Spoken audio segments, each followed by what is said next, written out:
Believe it's feeding YouTube right now. Good.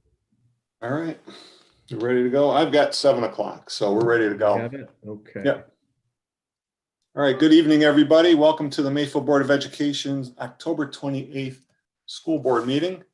Could I have a roll call, please? Mr. Finaro, Here. Ms. Grosek, Here. Mr. Hess, Here. Mr. Hughes, Here. and Mr. Tressi. Here.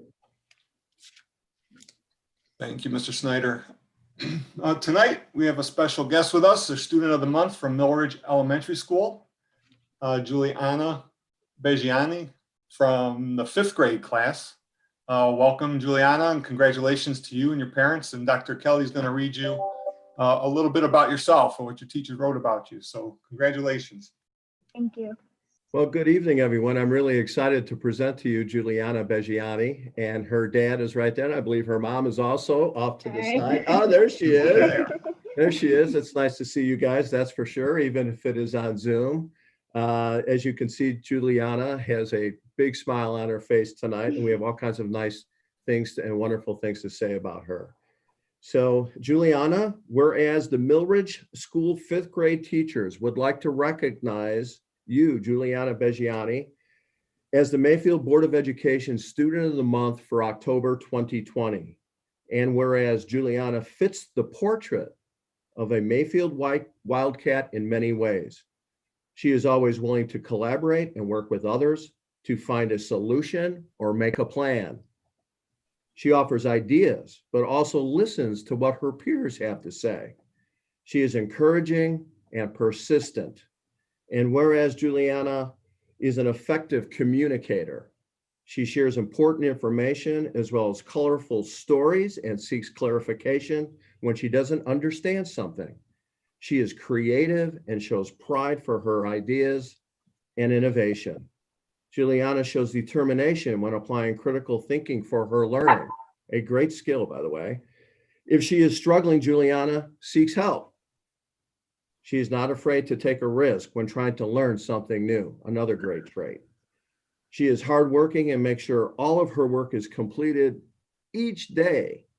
And whereas Juliana's teachers say her positive attitude makes her a rock star student. She can brighten your day with a funny story about her dog. Would you like to tell one? Oh, maybe you do. We play with each other, and he gets crazy all the time. And Yeah, that's good. It sounds like you enjoy your dog. What's his name? Her name? Oliver. Oliver. Oh, that's a cool name for a dog. Juliana is empathetic. She understands the feelings of others and treats others the way she would like to be treated. Juliana not only exemplifies what we want our Mayfield students to be, she excels at it. Now, therefore, be it resolved on behalf of all the members of the Mayfield school community and all your fans, Juliana, you are named the Mayfield Board of Education Student of the Month for Millridge Elementary School on this day, October 28th, 2020. Congratulations. Congratulations. Thank you. That is wonderful. We're very proud of you. And thank you, Mr. and Mrs. Beggiani, for sending us a wonderful young lady every single day. Thank you. We appreciate it. Thank you. All right. Okay, Ron? Yep. Congratulations again, Juliana. Thank you. We're going to go into some presentations about your school. If you want to stay and watch that, that's fine. If you have homework to do and you need to go, that's fine also. It's up to you whenever you want to go. So, Juliana, do you have the proclamation with you already? Yeah, we The do. big green Yeah. thing? Go ahead and show it to everyone. Ah, Let's there see you it. go. There it you is. go. All right, one more round of applause There for you you. All right, you're awesome. Mr. Finaro, Dr. Kelly, if I could just say one quick thing in case she's going to log off. In the 5 years that I've been at Millridge, I cannot think of a more deserving student than tonight. She is a fantastic student, cares so deeply for others. And this is an outstanding family. So I just want to make sure I said that tonight because it's so true. Awesome. Thank you. Thank you. That- Keep up the great work. Thank you. All right, that brings us to our presentation tonight from Millridge Elementary School, our principal, Mr. Karoff. It's all yours. Okay, thank you very much. I appreciate that. I'm going to share my screen just a minute here.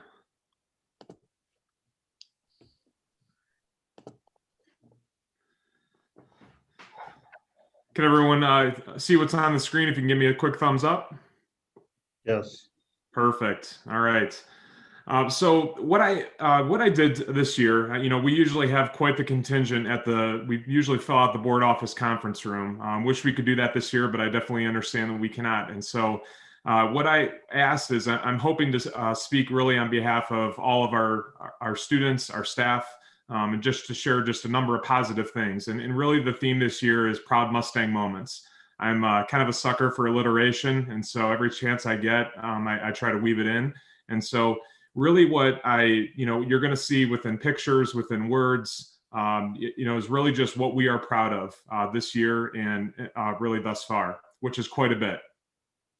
Real quickly on the right-hand side there, our PTG, I'm so proud of them. They decided to surprise us with some balloons and signs as we came back in person. And so I think that's just a great image. And really it just, where it says home of the Mustangs, just a lot of pride in our school and really what we stand for and believe in. The other one is just, kind of a play on words with what we're all going through right now. And so I had to put that in there. That board is still up in our building. And so just wanted to obviously say that we're definitely excited to share with you tonight. So really, I'm going to talk about goals a lot this evening because that is something that is absolutely essential, and especially during a pandemic, but overall, just definitely something that we are striving to do each and every day. You're going to hear a lot about goal setting achievements. You're going to hear a lot about proud moments and kids in action and seeing kids in action through pictures. And you're going to also hear and see about our new spaces that we have in the building that we are so thankful for. And I know that our kids are really enjoying even during these tough times. So I wanted to start off with just some building highlights. And these are some things that I'm pretty darn proud of our staff and our kids. Overall, Lexia, for those of you that aren't too familiar with it, that is a really differentiated and personalized reading program that we use in all of our elementary schools. This was, as of Monday, we have already completed close to 30,000 units within Lexia already this school year. And that's an average of 73 per student. I think that that's just incredible data, and that just goes to show the power of a personalized approach to education. The students are taking a placement test when they come into the school year, and that really personalizes and enables us to, give them the instruction they need when they need it. 85% of our fourth grade students are slated to meet the end of the year math goal according to Dreambox. That's something new to us this year at Millridge, and I think that that's just a great statistic, and that just really helps show that our kids are making progress already despite all the barriers that exist. The thing that I think I'm the most proud of, and I can say this with confidence, is that 100% of our students have developed goals in the building in some way, shape, or form. That's incredible. That was started virtually. That has continued when we've come back in person, but it's also continued virtually with our students that are still learning in that way. And so I'm really, really proud to see how that's going to take off. And you're going to see a lot of evidence of that tonight. Some of the other things that are really building highlights is I think we've really done a fantastic job of just embracing our new tech tools while implementing the blended learning model. That bullet point came from Kelly Sinelli, our tech coach that's in our building, and she sees all different from all different angles, and is something that she shared with me right away when I said, hey, what are you seeing? What are you hearing in the building? And that was the first thing that came out of her mouth. I think that the part that is probably the most important to me out of all the stuff that I've mentioned so far is that last one there.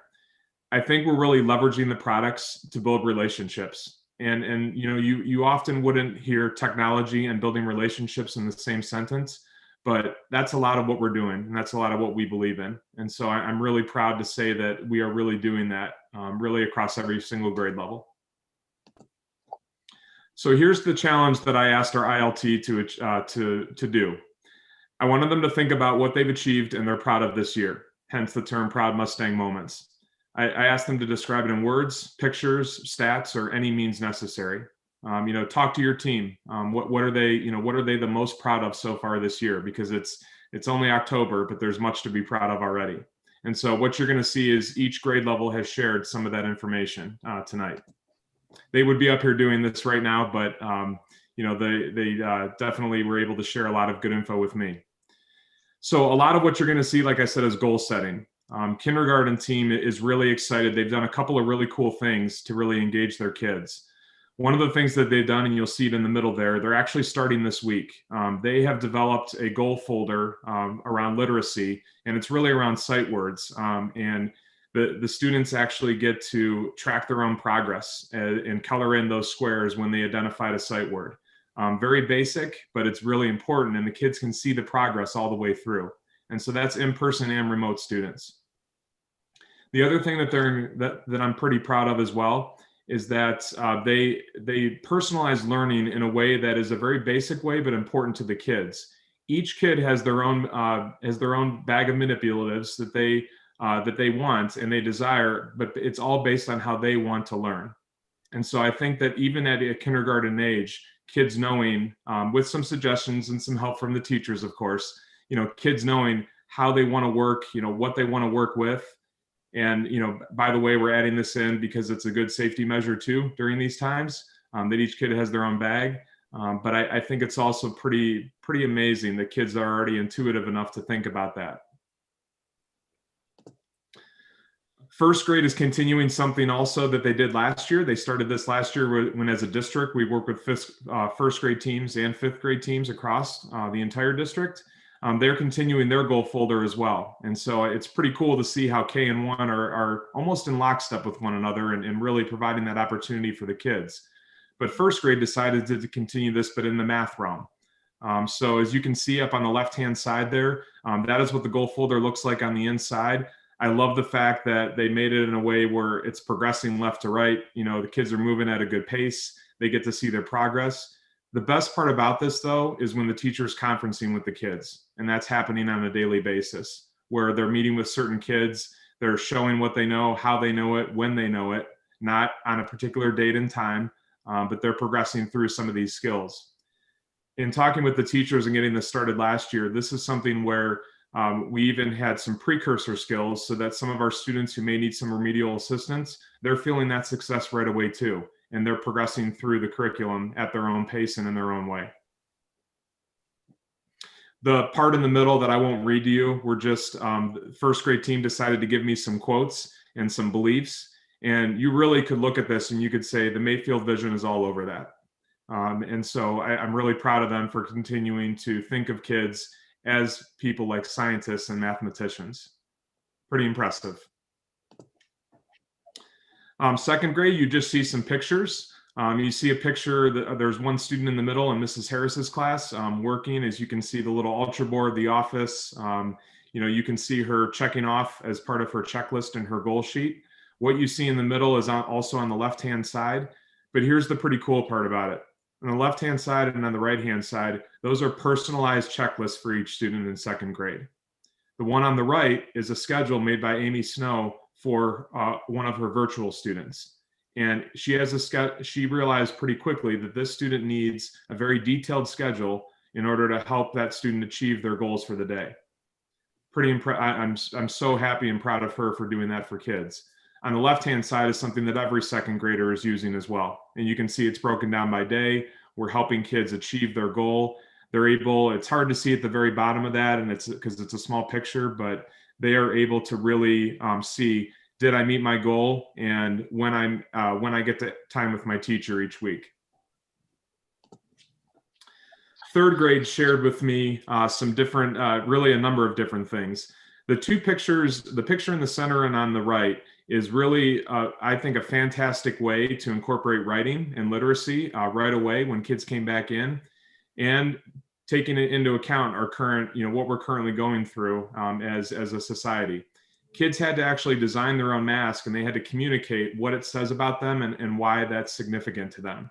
And so they came in and did that. They were up in the hallway for quite a while as well. But I think it's a great way to take what people are feeling negative about right now in some capacity, and bringing it into a positive light. And what a great way to build culture coming back into the building. The image on the left is from one of our third grade classrooms, and they all did this. Each student, when they came in, wrote on one colored sticky note a reading goal and one on a math goal, and those are consistently posted around the building. Fourth grade, I'm sure Mr. Palma and Ms. Pona are going to talk a little bit more about this, but what I love about here and what I wanted to highlight here is some of our new spaces. You've seen some pictures along the way, but this is our NPR. The fantastic job that the two of them are doing is really, but not by accident. We have these wonderful monitors that are around the room where kids can access a schedule. They can access content. We can project wirelessly to those, and we can share our work together. All kinds of different things that really fostering just a great learning environment. Have there been bumps along the way with any grade level? Of course, we're all going through that. But I will tell you that the pivots that those two teachers have made for kids has been incredible. What I wanted to highlight on the far left-hand side, and this is another version of a goal sheet, is I love the fact that we're talking about the word accountability with our fourth graders. Pretty big word and a pretty important word for those kids to understand. And so, that's the title on the top of the sheet. And I think it's a great way to get kids to really take ownership of that, which you'll see a few examples in just a minute here of that as well. So super proud of the fourth grade team. They're our biggest team in the building, and they have the collective efficacy on that group is just amazing. Fifth grade, just, very simple graphic, but I think you kind of see the progression here of teacher directed, teacher initiated to when we reach fifth grade, they're telling us what they're going to do to reach their goal. Here's some steps that I'm going to take to reach my goal. Here's my goal for the week. It's a SMART goal. The fifth grade teachers are really good and cognizant of what a SMART goal is, and they really share that knowledge with our students, and they're able to really do what I'm going to do in order to reach whatever goal I've set for the week.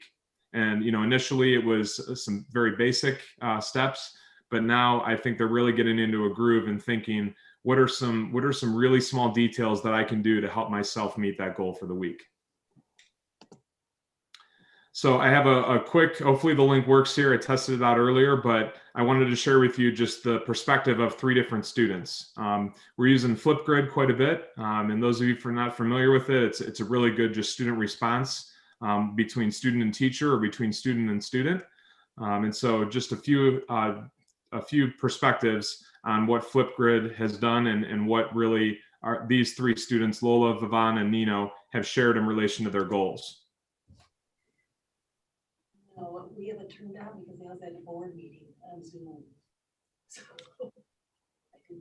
I know. Oh, it was fall.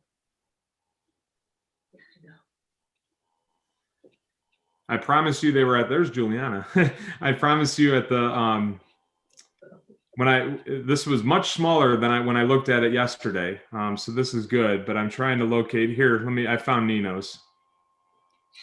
Hi, my goal for this week is to get my 40 minutes and 8 units of Lexia, and what I will do to reach my goal is I will do Lexia every day for 10 minutes. Bye.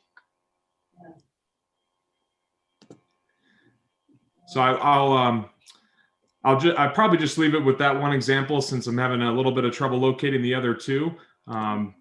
But what you saw there is you saw kind of a breakdown. I'm going to do this many minutes a day. I'm going to try to reach my goal that way. That's that breakdown process that we're really trying to reinforce with some of our upper elementary students to really reach that ultimate goal of continuing and progressing as a student. I wanted to close with just a couple of things. One of the things, this is a personal story from one of our parents. And, the last thing I'll share with you is just a humorous way to end. But this was a part of an email that I received from a parent, and I just thought it just truly speaks, to what we're trying to achieve. You can see up there a number of different things. There's goal setting that's a part of it. They're working on towards, they want to be able to go and play outside.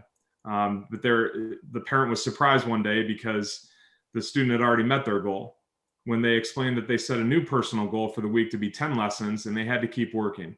this parent really felt that that fifth grader took ownership of their goal and they felt motivated to accomplish it.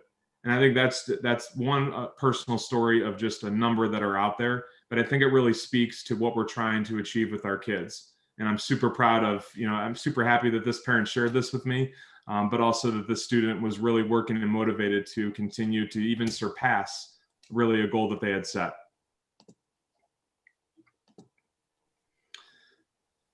So what I'm going to play for you right now is a video that really just a humorous way to end. We are in the middle of our PTG readathon, and the PTG members came up with, I think, a pretty good way to get kids motivated to register and log in for our readathon. So obviously we can have a little bit of fun during this time too, because everybody needs it, and it's in support of literacy.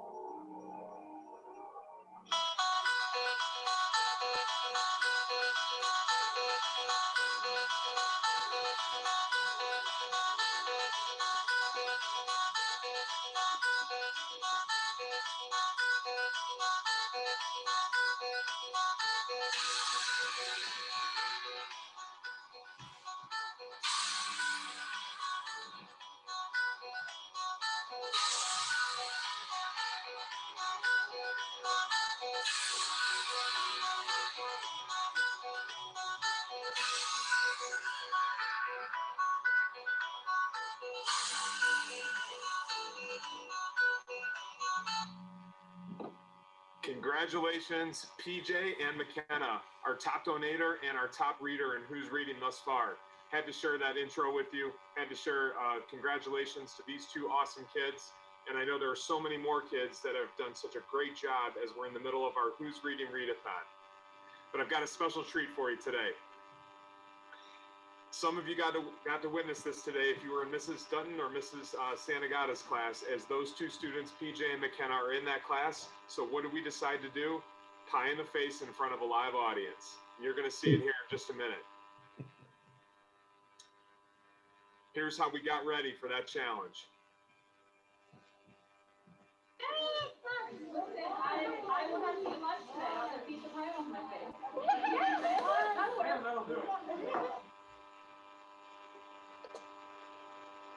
And here is what you have all been waiting for.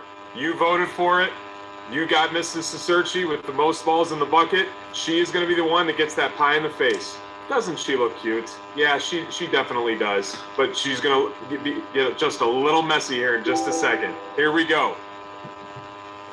6, 5, 4, 3, 2, 1.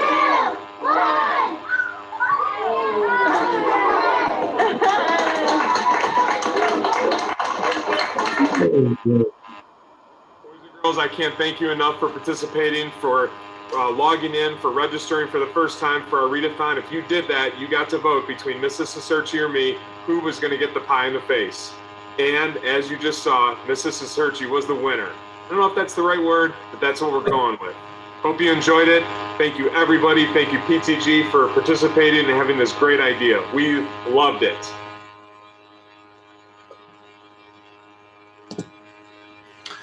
So really, that was a little bit of fun at the during the school day. I think it was well worth it. The kids have done just a phenomenal job in continuing to read. Obviously, literacy is a core skill and something that we really believe in strongly at Millridge, and I know as a part of Mayfield. So really, just in closing, we just want to thank you so much, number one, for these brand new, beautiful learning spaces. You can see another one right there in the middle. That is one of our collaboration spaces that's being used as a kindergarten classroom this year. But we really we appreciate your time tonight. We hope that you walk away with just a really good understanding that goal setting is just so important to us right now, and it's a huge focus area for Millridge. Thank you so much. Great job, Craig. Great job, Mr. Karoff. I just had a question for you on the DreamBox. Is this the first year that you're using DreamBox? It is at Millridge. Yeah, I know Lander did some work with it last year, but yeah, this is the first year elementary school all the way across the district. All right, perfect.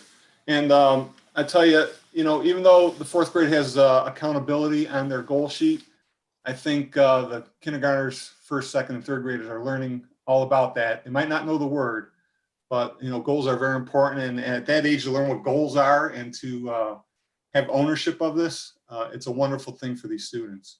And I want to give a thumbs up to your PTG. They've been doing some great things. That art night with Mrs. V, I think it was a fundraiser. All I saw on Facebook was pictures of people with their trucks that they painted with the pumpkins on it. They were just posting it all over the place. And then your donuts with grownups. We had donuts with dads and that. And with the way everything is, they came up with a great solution for you guys. And tell your PTG, great job. They're doing great things for you guys, and you guys are doing a great job at your school. Keep up great work. Thank you, and I'm super proud of our staff. They've really taken the bull by the horns and just continued to innovate, continue to move forward, and I couldn't be more proud of them. All right, thank you. Great work. So next up, we have with us Ms. Pona and Mr. Palma from Millridge Elementary. They're going to share some of their practices that they're using in their team teaching. So it's all yours. Thanks for being with us. So I wish I was in person because I'm not good at doing anything over the computer, but that's okay. So I only had a couple things that I was going to mention about our classroom. So I'm so thankful that I'm working with Mr. Palma, because I think I would have had a mental breakdown if it wasn't for his calming presence in my life. But our classroom is filled with 34 students. So starting the school year, it was a little bit overwhelming, but we've come to figure out great ways for them to goal set and to work at their own pace and to use all access learning. And so two of those is, the first one is a little bit about goals. About Lexia, for fourth grade, they start to get more minutes and more units that they have to meet in order to meet grade level expectations. And so for some of my kids, that's like 80 minutes and 16 units. So in the beginning of the year, I gave them that goal, that 80 minutes and 16 units a week. And I noticed that they were getting very defeated and very overwhelmed by that number. So then we broke down the goal on the next goal sheet the next week. So now it says 4 units a day. And so I had to share a funny story the other day. One of my students was like, I got my 4 units, and I was like, awesome. So tomorrow you'll get 4 more. And by the end of the week, if we add 4 or 5 times, you have 20. And they're like, what? I get to get 20 units? I was like, yeah. And you said you couldn't get 16 last week, but now that you only see 4, you think you could do it. So just breaking it up into something that's less overwhelming for them helped us a lot. So that was the first thing that I was proud of in our room. And then the second thing is we have a wide variety of ability level in our room. So a way that we work with that is by having a checklist on the many monitors that we have in our room. So the students can kind of take it at a self-pace way. So some of them go a little bit slower and some of them can get through it and have some extra time. And I know Dr. Kelly came in one time where some students were working on social studies and some students were working in small groups in math. And at first I didn't think it would be possible to manage all that, manage them all doing something different. But they have really taken ownership of their learning, and they're able to know when they're done with something and what to move on to.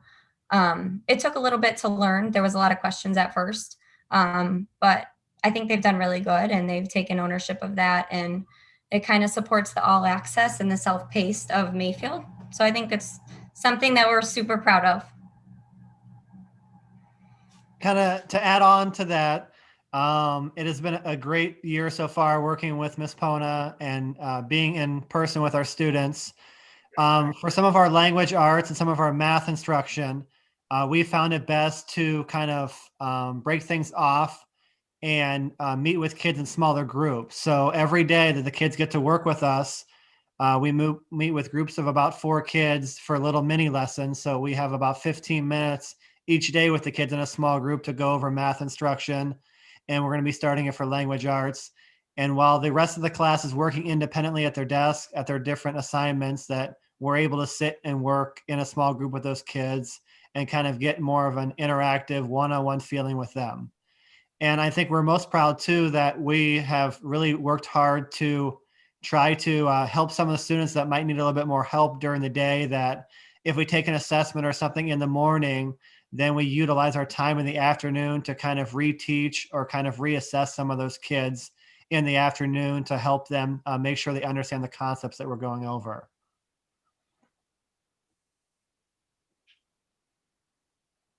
Well, I just want to say that in visiting your classroom a couple of times, you guys are absolutely amazing. Especially with the conditions, because you're having to keep the kids apart. They have these barriers around them. They have masks on, but they are completely and fully engaged. And still you're able to give them all of the attention that they need. And you're able to personalize their learning and bring them along at different paces that they're very comfortable with. And each time that I came into that environment, a student couldn't wait to show me what they were doing. And they were so proud of the both of you.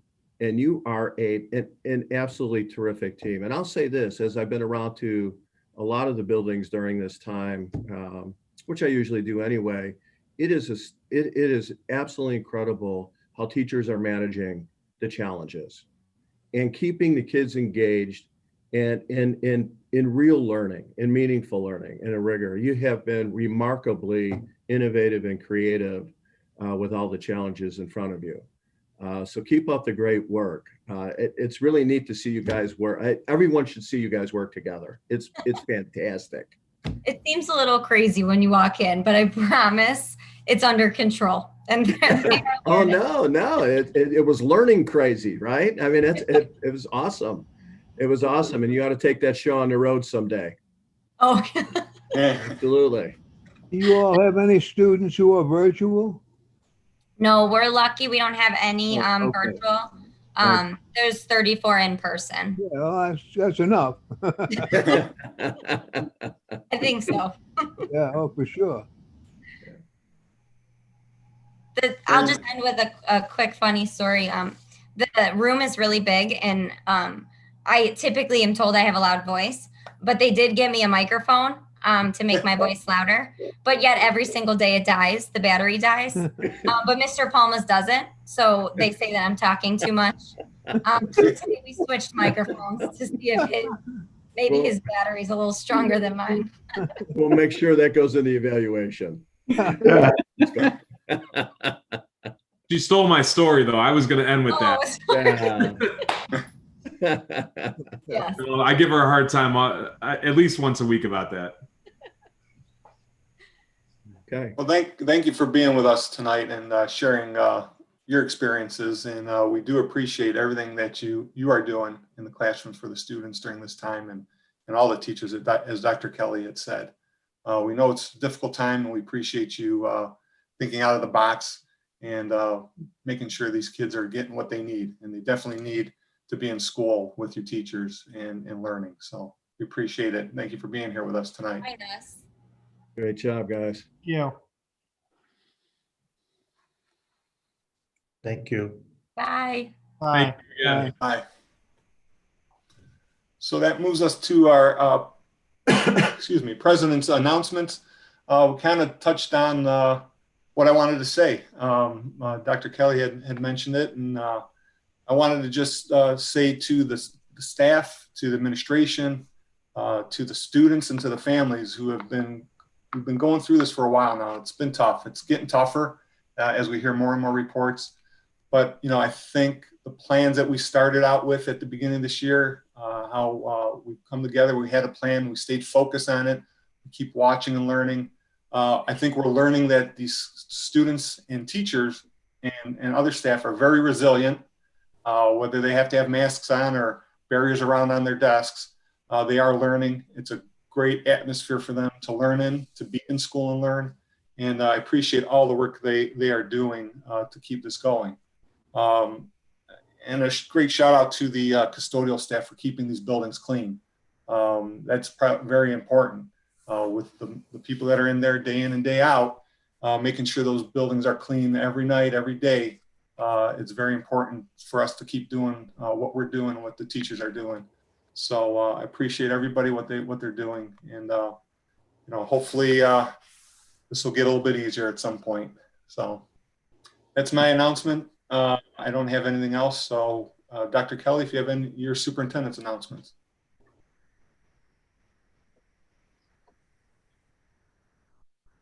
Just a couple of things. I want to congratulate all of our fall sports athletes. They did a great job, competed well and hard, and represented Mayfield very well. Also, I was just going to echo again what you had said, Mr. Finaro, and that is the staff, all of them, drivers, paraprofessionals, food service workers, custodians, mechanics, maintenance, teachers, parapros, everyone has really chipped in. We're not perfect. We know that. And it's a challenge every single day, but they are doing a terrific job, not only supporting one another, but also making sure that the experiences for the kids every day are as meaningful as they possibly can be, in this environment. And it is incredible to watch the teachers teach and adjust to the synchronous environment of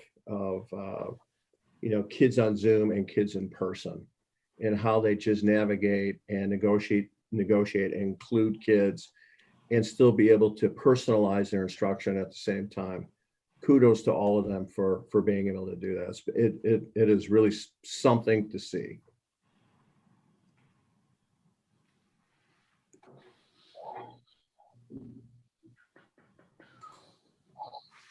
All right.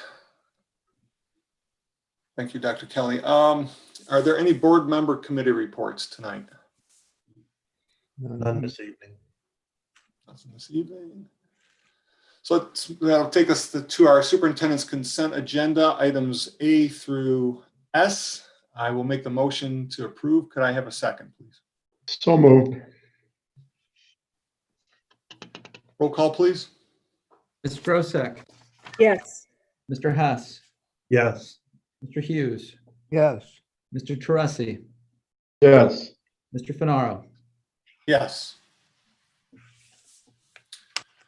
Our next item is our other superintendent's business, 2020-2021 Mayfield Preschool Parent Handbook. I'll make the motion. Can I have a second? So moved. Roll call, please. Ms. Grosek, Yes. Mr. Hess, Yes. Mr. Hughes, Yes. Mr. Teresi, Yes. Mr. Finaro. Yes. That moves us into the treasurer's report. Item A, financial statements for September 30th, 2020. I'll make the motion. Could I have a second, please? Second. So moved. Did you get that one? I did. Okay. Roll call, please. Ms. Grosek, Yes. Mr. Hess, Yes. Mr. Hughes, Yes. Mr. Teresi, Yes. Mr. Finaro. Yes. Our next item are donations, and thank you to everybody for all donations that you provide to the schools. I'll make the motion. Could I have a second, please? Second. Roll call. Ms. Grosek, Yes. Mr. Hess, Yes. Mr. Hughes, Yes. Mr. Teresi, Yes. Mr. Finaro. Yes. Next is our 5-year forecast presentation by Mr. Snyder. I'm Take it going away. to share my screen, and I've got about 10 slides, but I do plan to go through them fairly quickly. All So, spreadsheets, right? all numbers, like that one. Let me get to the beginning of this, if I may. And slideshow from beginning. And I'm going to ask for a thumbs up from everybody if you can see my screen. Yep. Can see Yeah. it. Perfect. So I'm just going to jump right into it. Again, I'm going to go fairly quickly, but I want to remind everybody that what the 5-year forecast is. It's a standardized tool for long-range planning. We use it to sign what's called a 412 certificate, and the significance behind that is that certificate and the signatures indicate that we have sufficient resources to cover multi-year agreements, think collective bargaining. The Department of Education uses this tool to identify districts that head towards financial difficulties, and we're required to do it 2 times per year, the first filing in October with the second filing in May. The basic philosophy, we evaluate potential long-term outcomes when making current decisions. That's a little bit difficult today with the COVID-19 pandemic, its impact on economic activity.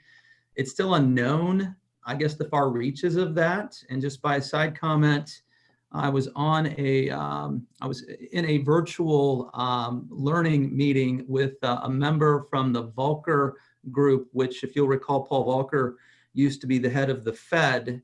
And essentially, it was kind of an interesting map where they were looking at all the states and the potential pandemic reach. And Ohio, because we're kind of in the middle, if you think about the diversity of the state, we have manufacturing, we have banking, we have insurance, we have agriculture, we have fracking, that we are pretty much not insulated, but the risk associated with the shutdown may not be as severe as, say, a state like Alaska that might be solely dependent, or Hawaii might be a better example, that's really heavily dependent on, travel. So his overall view, or the percentage, was that the state could realize a 1.8% to 3% reduction in its revenue. And the reason why that's important is because of our dependency on what the state provides as well, albeit it's not as great. So I thought that's interesting. But again, this forecast represents a series of assumptions. It's estimates. Obviously, once the ink dries and this is filed, it is going to lose some of its validity, of course, but it's a roadmap, and it's what we use in the administrative team, and certainly Dr. Kelly and you guys as well. We use this to compare as we make decisions. How does it impact this 5-year forecast? I'm going to jump into forecast. It's comprised of 3 primary components: operating revenue, operating expenses, and of course, ending cash balance. So this is just a quick overview. Property taxes, it's the largest category for us. It's been trended using the most recent information from the Cuyahoga County Fiscal Office. I did reduce collection percentages to reflect what I thought was going to be a COVID-19 impact. I used the recent Great Recession, and I modified those percentages, thinking that the Great Recession was more financially based, economically based. The pandemic is something that's more of a medical crisis. I confirmed all existing anticipated tax abatements with our municipal finance directors, evaluating the new construction in our 4 communities, because that's one of the areas in which we can see some revenue growth. State funding, reduced it permanently by $383,000, which is what the governor's recommendation was last year. There was a temporary bill that filled some of that gap, but it used federal resources. So I'm assuming this is permanent and moving and ongoing. And I think there might be some legitimacy to that.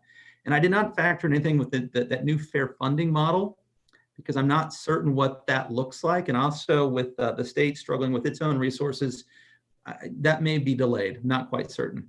Other local revenue, that's primarily interest earnings. And I received some advice from our investment advisor about what that portfolio could look like over the next 3 to 5 years. Looking below, and if you guys, can you see my mouse? Can you see the cursor? Mm-hmm. Yeah. This blue line is essentially intended to represent a trend line. Revenue is trended to be essentially flat. This large variance between 18 and 19 was essentially the federal tax cut. They changed the way in which local taxes could be itemized and reduce your federal tax liability.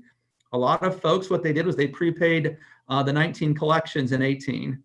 So they try to take advantage of the tax deductibility of local property taxes in that year, because now essentially they're capped moving forward on the Schedule A form. So this could be viewed as taking about $2 million out of this figure and dropping it into this category, and you'd see more of a level revenue period. But again, moving out into the future, limited revenue growth, primarily because we have a mature community, and we don't see a whole lot of new construction, which is one of the key drivers to additional local revenue. And we don't get a whole lot in state aid, and I'll show you a graphic in a moment.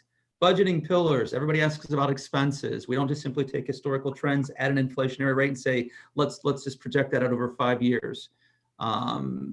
Certainly, Keith, the administrative team, we look at the 4 budgeting pillars. Everything hinges, and if you think of this in terms of a stool, Student and learning academic excellence is basically the base, the seed, if you will, with fiscal stewardship, community relations, and growing leadership in town is essentially 3 legs. We're constantly talking about and setting goals and objectives for 3 to 5 years. And we're constantly updating that document to say, have we met that goal? Have we started that goal? Or are we still in process? Which is kind of what we heard earlier tonight at Millridge. Goal setting. It's part of what we do in our lives. It's part of what businesses do, establish goals, objectives, and always look to evaluate and revise where necessary. So it should be viewed as punitive, but certainly we should be looking at a sense of direction. Key operating expenses. Very quickly, personnel costs. A big assumption is assuming that that the current staffing levels are adequate to handle current and future education operational programming. Applied all terms and conditions of current collective bargaining agreements. And I think another important statement to make here is I did include additional increases, and I evaluated that or compared that to what I thought would be in the region, in our market sector, in our district type, because we're a suburban district. And this is another key point that I think a lot of folks, they may be thinking that the district saved a lot of money during this pandemic because of, possibly furloughs or layoffs. And this district and certainly this Board of Education was committed to continuing to pay our staff, to not create undue hardships or burdens on them, which has an economic impact locally. So with respect to COVID-19, we continued to pay our folks. We asked them to come in where they could. We did not lay anybody off. And I think it's a testament to our ability to bring kids back. And I think it goes back to what Mr. Finaro and Dr. Kelly said about our staff and their efforts. Let's reward our staff for the hard work that they do. Purchase services, think of that in terms of tuition payments for the district. So we recalibrated the enrollment for the consortiums. Supplies and materials and new equipment, we trended those categories. Diesel fuel would be one of the largest drivers in there. But I want to highlight this other where you could see some an anomaly within that category. That is, the district took part of its strategic reserves and paid for $2 million of the Millridge improvements that Mr. Karoff highlighted this evening in order to make that building more user-friendly, more educationally oriented, and in an effort to continue to promote the all-access learning environment. And then finally, the board, along with Dr. Kelly, had a very robust discussion about what happens in the fall when we come back. And we were very forward-thinking. We bought additional devices for all of our students and bought handheld learning devices, or I should say handheld teacher devices, and also support staff devices for our staff. So in the event that we had to work from home, in the event that we had to space out in our classrooms, our folks had the technology and the tools to continue to promote learning and interact with our kids. So I think that's, again, when you see in a moment our cash reserves being at a level, this is giving us the tools and the options to make these decisions without having to really make negative adjustments elsewhere. And then finally, in other expenses, we did have to adjust and offset some losses in areas such as food service, because we still continue to pay those folks. But for each day our food service operation is not functioning, that's $6,000 in revenue that they're not receiving to offset their expenses. So we've had to transfer about $250,000 in to cover that loss last year. Let's remember that we started this year remote, so that's probably going to be another maybe $250,000 worth of a transfer. Some people might not realize that our athletic gate receipts provide about $100,000 of revenue to our athletic programs. We're likely going to lose about $75,000 this year because fall sports has been drastically impacted, and that's one of the largest seasons, if you will, to provide revenue to our athletic program. But again, we're going to hopefully we'll get some savings within the budget, but we also have significant cash reserves to make up these losses in the short run. Following my cursor at the bottom, you can see this is much different than the revenue trend. That obviously expenses grow with inflation. Going left to right, we're going to realize some increases based on our assumptions out into the future. I don't think that's unlike anybody's home budget, and I'm certain that's very similar to most business budgets as well. As I mentioned, let's break down what the key areas of our revenue expenses look like. The big pie chart on this side, this is tax revenue, this is revenue. So 89 cents of every dollar we receive comes from local property taxes. That's what drives this district. I would also add this 7 cents in other local revenue because it's largely derived by our local property taxes. And we get about 4 cents of every dollar from the state. So think of it in terms of a 96 cents versus 4 cent relationship local to state. So obviously, most of the decisions we make are local. We need to certainly thank our communities for their continued support. I think it certainly lends the question as things occur in Columbus, we need to be asking ourselves, to what extent are they going to add another unfunded mandate, and really challenge them. If you're going to put another burden on us without additional resources, give us the local authority to develop a plan to address that additional initiative. On the expense side, no surprise, the largest expense category for us is people. We are a people business. 75 cents of every dollar we spend is in that category, and you can see the others accordingly. This is taking the revenue and expense, putting it together. So you can see the green bars left to right. This is revenue, red bars being expense. The darker green is actual. This lighter green is estimate. These numbers on this yellow line are ending unobligated cash. So think of this as cash reserves. Down, this blue line represents whether our revenue is exceeding our expenses and it's an operating surplus, or if our expenditures are exceeding our revenue and we begin what's called deficit spending. I'm going to show you in a moment, I'm going to project this simply out over about an 8-year time horizon, but we do have significant cash reserves, as I mentioned. These are one-time dollars. So the trick is, what do you do with one-time dollars? Because you can only spend them one time. If you add one-time dollars into a permanent and growing expenditure category, you're going to add additional weight, if you will, or burden to the operating revenue expectations moving forward, and you're going to create a larger deficit out into the future.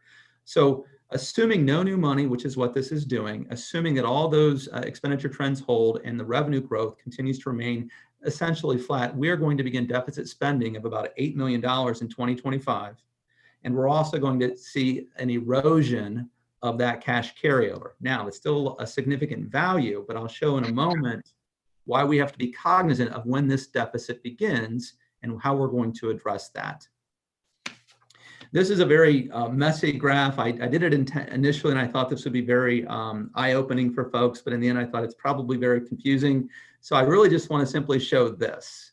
Even though we passed a new levy in 2016 and we saw a large increase year over year in revenue, over the last 3 years of actual, our expenditure growth rate has exceeded our revenue growth rate by 0.3%. That's all that's intended to represent.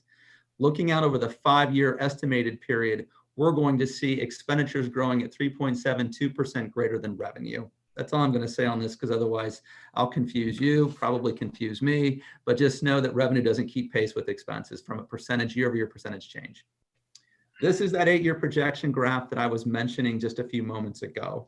So this is taking this current fiscal year, which is at an estimate, and it's trending it out over the next 8-year cycle. Because with significant cash reserves, everybody believes that there aren't any future problems. And so therefore don't know why we would even begin to think about looking for another levy until we actually go into a deficit, which is projected out in 27, 28. I think in order to help explain this, I developed what this is, and this is just simply estimates. I don't want anybody to think that this is an absolute, but this is just simply to put some context to this conversation. So in essence, the first fiscal year deficit, 22-23, is going to be 2.2 million based on our estimates or our projections. If we assume that we're going to be on the ballot in that year, we have to not only add millage to address the expenditure growth rate that's naturally going to occur, we have to add millage to offset this deficit. In other words, we have to make this green bar equal to the red bar. We can delay this. This is just the first warning sign. But if we delay it out into, say, 25, 26, we would need to add 7.6 mils just to break even, and then add 5 mils on top of that to handle the growth rate. Now, that's assuming that we wouldn't cut anything. That's assuming that there isn't a huge new, progressive adds Campus 4. I don't know that. I'm just saying that as an example where we have a larger taxpayer that's going to add revenue to the tax base. But if we just simply allow this cash balance to decline as it gets eaten up, and it accelerates year over year because this operating deficit gets larger and larger, then it's a recipe for disaster, because you have to add more millage at the back end, or you have to make larger cuts. So I'm not suggesting at the moment that there is a levy on the ballot in 2021. We've been discussing 22 as a placeholder item. If we can move this deficit out, if we can lower our expenditure trends by looking at our one-time money and maybe applying that in an expenditure rather than permanent ongoing, there's an opportunity, or if the revenue exceeds the current estimate. But this is the basic logic behind adding, millage rate for growth and adding operating millage rate to offset the operating deficit. And once you hit a deficit, you got to add millage for that as well. I just wanted to share that because oftentimes people look at the huge carryover and they think, well, the deficit's not until 8 years away. So why are we worrying about it now? Because once this starts, it becomes a death spiral. In some districts, they'll delay, and they put themselves in a position where now you've got to make drastic cuts, large tax increases, and people get confused because this deficit spending starts it all. It is the trigger point. This is just taking that information and just showing it a little bit differently. Factors used to determine the millage rate. This basically shows you if we add $3 million worth of expenses in a given year, it continues each year thereafter. So it ends up costing 12.8 if you assume an inflation rate as well of 12.8.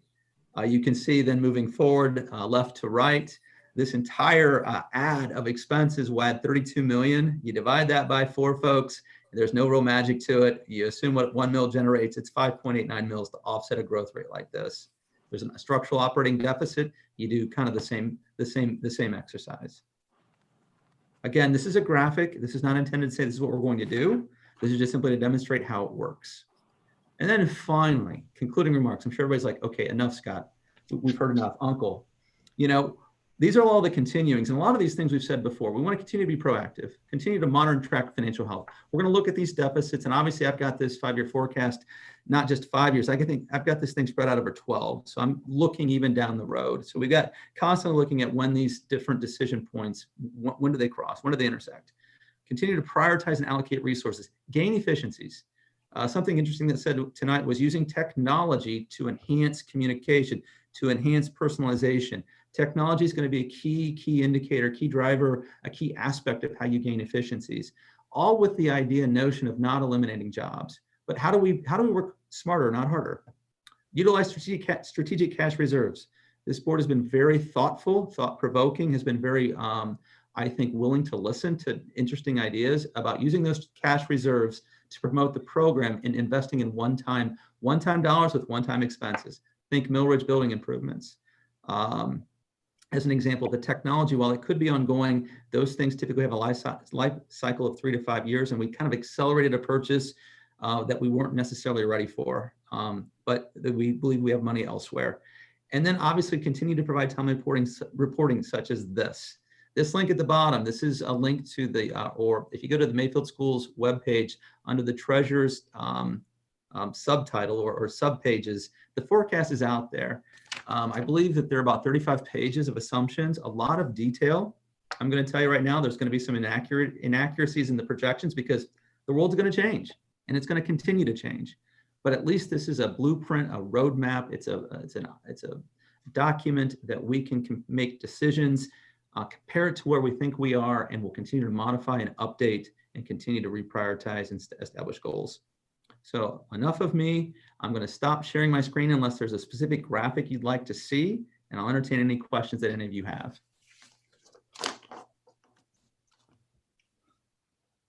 And as always, the silence is deafening.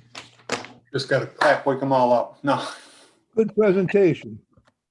Yeah, Very Scott, good presentation, Scott. Very good.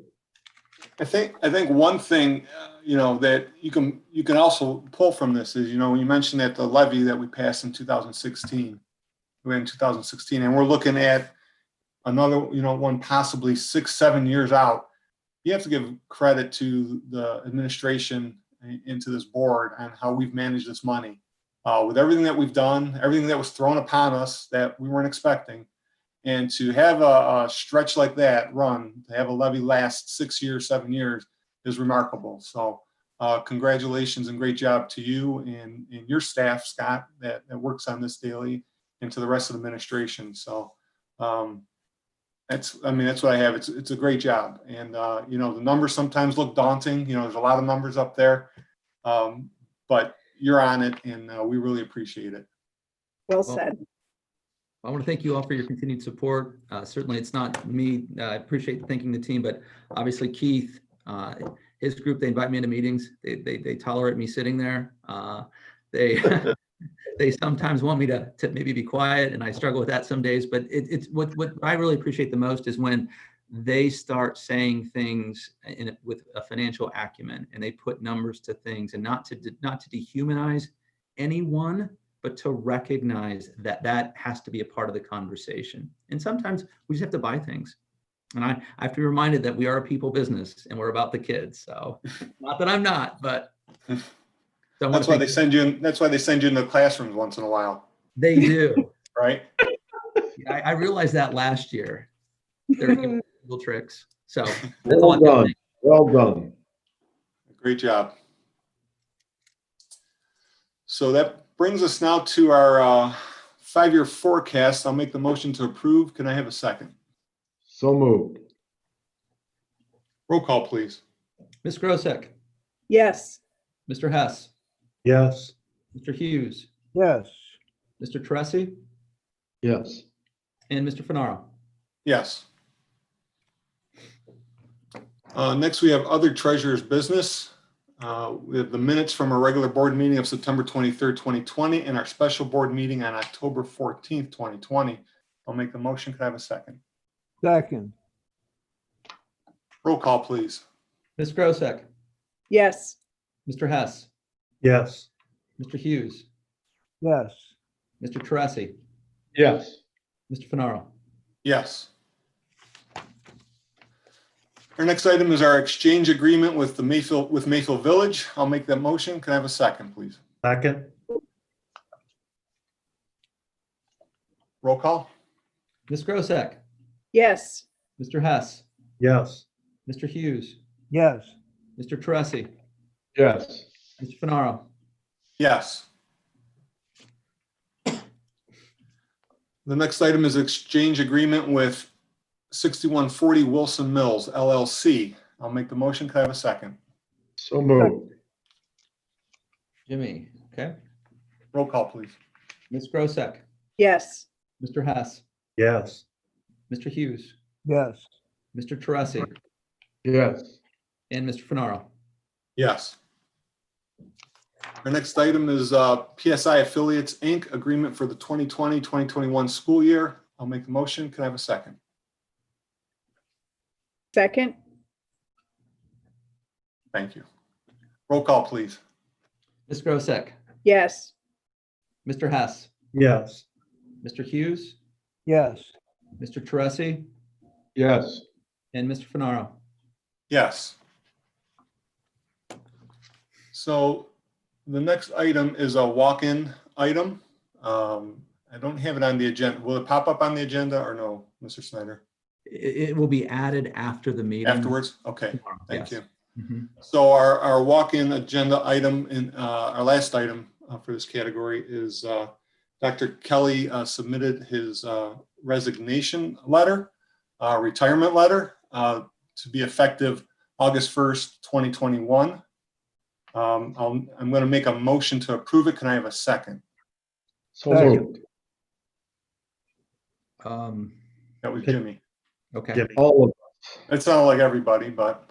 us. And before we go to a vote, I just want to congratulate you, Dr. Kelly, and wish you the best in August. You'll still be with us.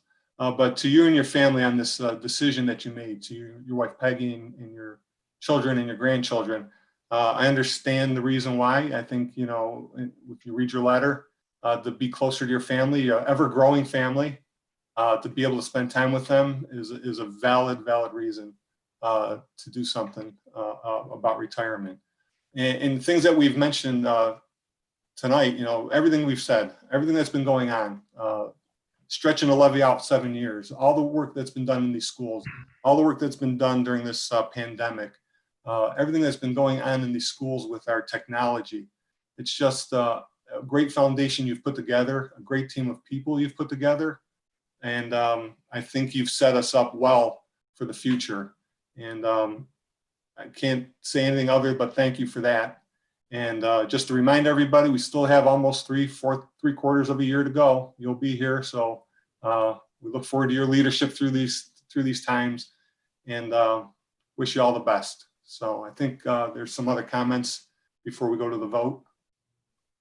I I would just like to- wanted to say very quickly that I don't think there has been a better partnership in the history of Mayfield between the superintendent, board administration, treasurer. You brought that partnership, and that was something that from the get-go, as we were doing the superintendent search and found you, it was something that was very evident that was going to be a well-working partnership. And as Ron stated, where we are now is very much thanks to all of the hard work that you have done and brought forward. The personalization of education, the all access learning, the blended learning, the respect back and forth for all staff members has been phenomenal. And I know that you will just keep charging down the tracks until the very end, because that's who you are. And we'll be pulling right behind you. So thank you. I'd like to say that I'm proud to have been part of the search team that brought Dr. Kelly to Mayfield. I'm proud to have been part of all the accomplishments that have been made under his leadership. And I'm just proud to call him my friend, and I wish him the best. That's it. Well, Al, you said the word team, and nothing happens with one person, and it has been such an honor, and I know we have a few months to go, but it's been truly an honor of a lifetime, of a professional lifetime of 40 years to work with in this district, and to work with so many talented people, so many talented volunteers and community members, and people with ideas, and administrators and teachers and staff, and it's amazing. And it's been such an honor to watch things grow, and to see dreams. And Scott always says dreams are free, but we know they're not, because we made a lot of dreams come true, and a lot of things. And it's been like I said, it's been just an honor. The students here, I think they drive all of us. They're because of the families they come from, are just incredible young people to work with day in and day out, and to see grow. And it's been amazing. And I thank you, the board, and Pete Glynis and Dan Carlson, for giving me this opportunity. It's been incredible. I don't think I could have ever asked for anything more in 41 years of a career. I've had the opportunity to work in, 3 different cities, regions, several school districts, 2 states, and Mayfield is just different. And all the places I've been have been awesome places. But what sets Mayfield apart is that, the relationships. And it's the reciprocal relationships between adults and students that exist here. And I know we're not perfect. I get all that. But the reciprocal relationships of love and care for one another, I've never seen anything like it. And that was here long before me, and that'll be here long after me. And and that's just the Mayfield way. And because of that way, and because of the great people that run for school boards and go into administrative positions and go into the classroom and drive our buses, that's what makes Mayfield a special place to work every single day. So I just want to thank all of you from my heart, from Peggy's heart, for all that you've done for us.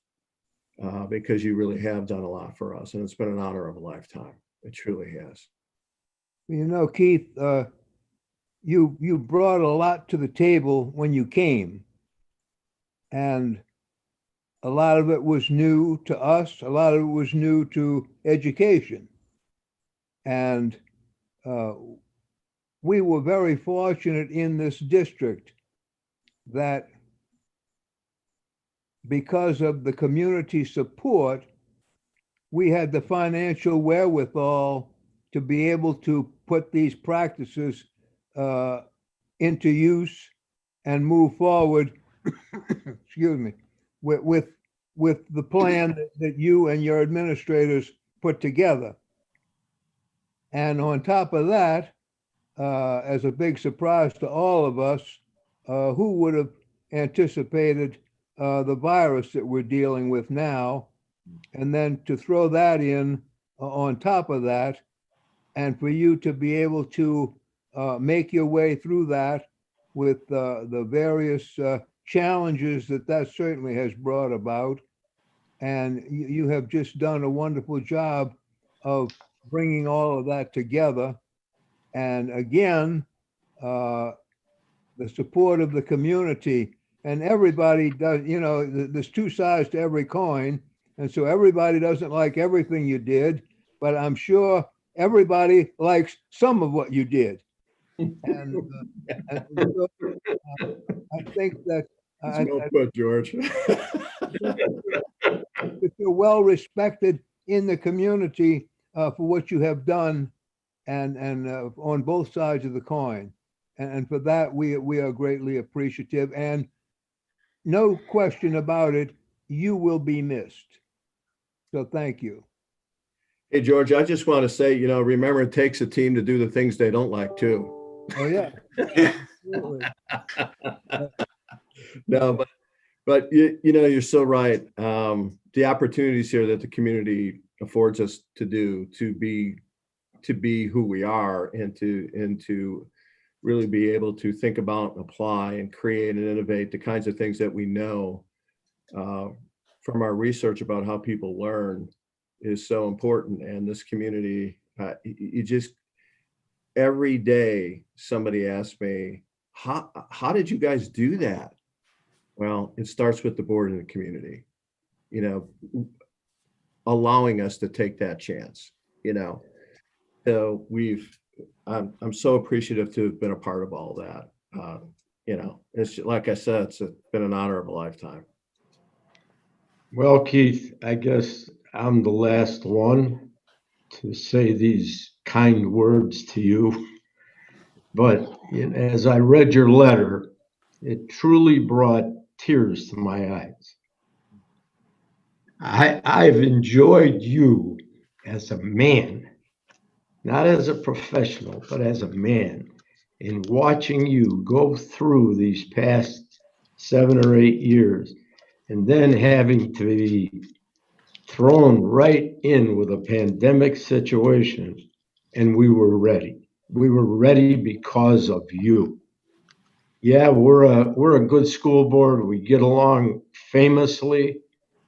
No one can say that we were not ready, but we were ready because of you. Well, I wish you all the luck in the world, and I really hope that, you know, you decide to come back, spend a couple of days around here. You know, we can go to lunch. You know, lunch. Lunch. But you know, but Jimmy, there are a couple of people on here, a couple of team members on here that you know, it isn't because of one person, and I see 3 there that every single day, you know, grind it out to help get through this pandemic as well. And you know, and I congratulate them also. and keep the ball rolling, you know, and keep the ball rolling. So I know you put us in a tough position to find somebody that's going to fill your shoes, but we're going to get there. Yes, you will. Good luck, and God bless you and Peggy, and stop back, you know, after all. Hey, we love Lake Erie.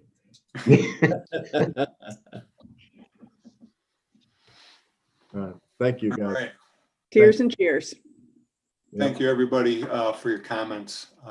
We need a vote, so Mr. Do Snyder. we have to? Don't have to, but I think we have to. Ms. Grosek, Reluctantly, yes. Mr. Hess, Yes. Mr. Hughes, Yes. Mr. Teresi, I really don't want to say yes, but I have to, yes. Mr. Fenaro. Yes. All right, a couple of housekeeping items before we go. The Board of Education will be holding a special meeting on Wednesday, November 4th at 4 p.m. We will convene into executive session to discuss our next steps in the search for superintendent. And that then will lead us to our next meeting. I think it's early because of Thanksgiving. It will be on November 18th at 7 o'clock. And with that, I make a motion to adjourn. Can I have a second? So moved. Roll call, please. Ms. Grosek, Yes. Mr. Hess, Yes. Mr. Hughes, Yes. Mr. Teresi, Yes. Mr. Fenaro. Yes. Thank you, everybody. Great meeting tonight. That was 4 Good job. o'clock on the 4th, Ron? 4 o'clock on the 4th. Thank you. Good Thank you, night, everybody. Good night. Good night.